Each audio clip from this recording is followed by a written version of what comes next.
Yung mga kaulap, so welcome ulit kayo sa aking Kauboserye renovation. Ayan. So, yun. Naikabitan natin yung kabilang side na bubong. So, natapos na natin yan. So, okay na yung kabilang side. So, yan. Kompleto na yung yero. So, wala na yung trapal. So, ngayon naman, so, binabakbak na natin tong kabilang side. Spell, devil, name. My eyes see your face. Searching for a straight through. Spell, devil, name. My eyes see your face. Searching for a straight through.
Wait lang mga kaulap ha.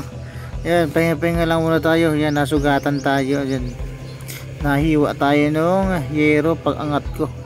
So yan na, pangpat ko lang muna yung dugo. Ayan, medyo malaking hiwa. Ayan, so tinabihan natin.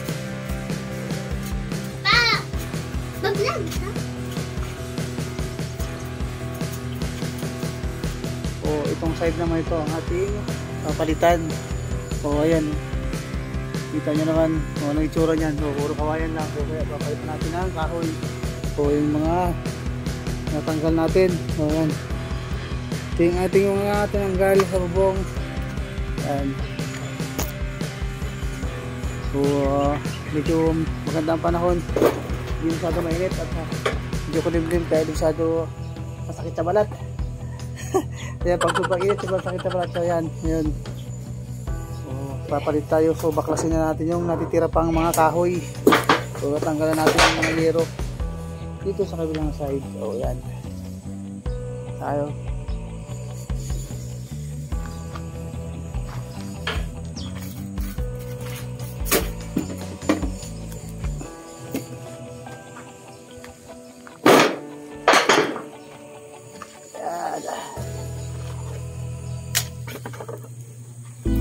So kabilang side naman ang ating i-try. So sana matapos.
Tabako.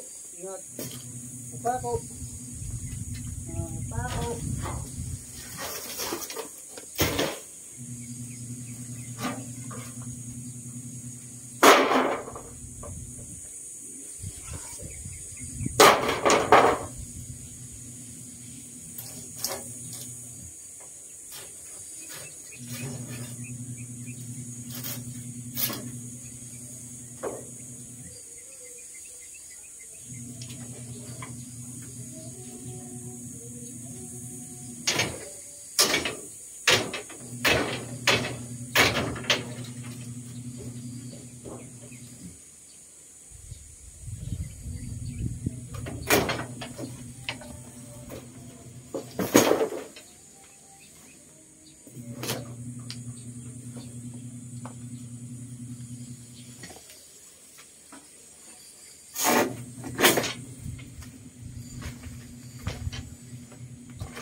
Ayan, natanggalin natin yung bubong. Sobrang init na naman yan. Wala na yung bubong. So, lalagay na tayo ng kahoy. So, maglagay tayo ng mga kahoy dyan. So, umpisahan na natin. Baka tarahin pa ng iba yan. So, yung ating pag-renovate nito is talaga, may purpose talaga itong ating pag-renovate. So, dahil nga, yan, siyempre malapit na ang June. Yan, siyempre ngayon is ilang buwan na lang, isang buwan na lang. Mag-June na. So, yan, may kon tayo. So, may mga darating kasi tayo, mga special na mga bisita. So, sige, paniguradong may tatambay dito sa ating kubo. Kaya, yan. So, abangan nyo kung sino yung mga special na bisita na yan. So, galing pa sa mga iba't ibang bansa.